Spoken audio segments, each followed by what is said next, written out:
بسم الله الرحمن الرحيم. عن محمود بن لبيد رضي الله تعالى عنه قال: أخبر رسول الله صلى الله عليه وسلم عن رجل طلق امرأته 3 طليقات جميعا، فقام غضبانا ثم قال: أيلعب بكتاب الله وأنا بين أظهركم. الحدیث رواہ النسائی۔ حضرت محمود ابن لبید فرماتے ہیں کہ رسول اللہ صلی اللہ علیہ وسلم کو ایک آدمی کے بارے میں بتایا گیا جس نے اپنی بیوی کو اکٹھی 3 طلاقیں دے دی تھی۔ آپ صلی اللہ علیہ وسلم غصے کی حالت میں یہ بات سن کر اٹھ کھڑے ہوئے اور آپ نے فرمایا: کیا میری موجودگی میں اللہ کی کتاب سے کھیلا جا رہا ہے؟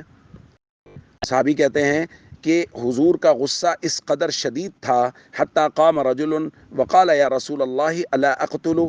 ایک صحابی کھڑے ہوئے اور انہوں نے کہا: یا رسول اللہ، کیا اس آدمی کو قتل نہ کر دوں؟ یعنی جس نے 3 طلاقیں اکٹھی دے دی ہیں، اور آپ اس قدر غصہ ہو رہے ہیں کہیں وہ دائرہ اسلام سے نکل تو نہیں گیا، اس کی وجہ سے اس کو قتل تو کرنے کی اجازت نہیں ہو گئی۔ دوستو، ایک مجلس میں ایک ہی وقت میں 3 طلاقیں اگر کوئی آدمی دے رہا ہے تو نبی کریم صلی اللہ علیہ وسلم اس پر اس قدر غصہ ہو رہے ہیں، آپ اندازہ کیجئے، اس قدر غصہ ہو رہے ہیں کہ صحابہ کرام یہ سمجھ رہے ہیں کہ اس کو قتل کرنا بھی جائز ہو گیا ہے۔ حضور کو اس قدر غصہ کر دیا اس آدمی نے۔ اور میرے اور آپ کے معاشرے میں کیا ہو رہا ہے، جب بھی طلاق کا کوئی کیس سامنے آتا ہے پتہ چلتا ہے جی 3 طلاقیں دے دیں، اکٹھی 3 طلاقیں دے دیں۔ اس کو کوئی آدمی گناہ نہیں سمجھ رہا، برائی نہیں سمجھ رہا۔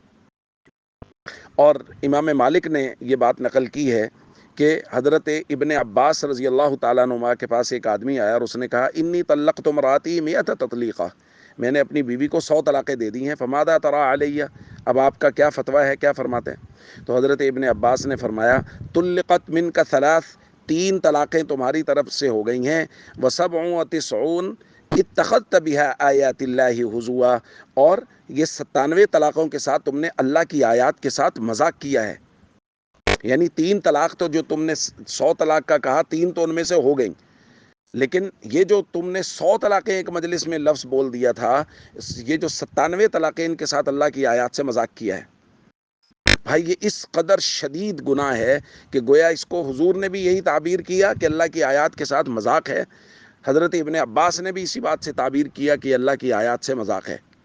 اس لیے جیسا کہ درخواست کی جا رہی ہے، طلاق کے مسائل کو سیکھنے کی ضرورت ہے، اور اس موضوع پہ بہت حساسیت ہے، اور پوری صلح کی کوشش کی جانی چاہیے، پھر اس کے بعد بڑوں کے مشورے سے چیزوں کو طے کرنا چاہیے۔ یہ جو ہمارے یہاں ایک مزاج بن گیا ہے کہ جب بھی غصہ آئے گا، جب بھی کوئی بات ہوگی، آج آ کے غصہ نکلے گا طلاق کے الفاظ کے ساتھ، یہ بالکل خلاف شریعت ہے۔ یہ نبی کریم صلی اللہ علیہ وسلم کو دکھ دینے والی بات ہے۔